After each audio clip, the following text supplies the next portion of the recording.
వలదు వలదు ఏడువవలదు వెన్నుడి గలలియకు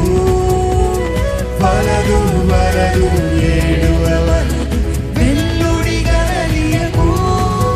తాను చెప్పిన విధమున తిరిగి లేచి పరుగెడి ప్రకటించుడి తాను చెప్పిన విధమున తిరిగి లేచి పరుగెడి ప్రకటించుడి వలదు వలదు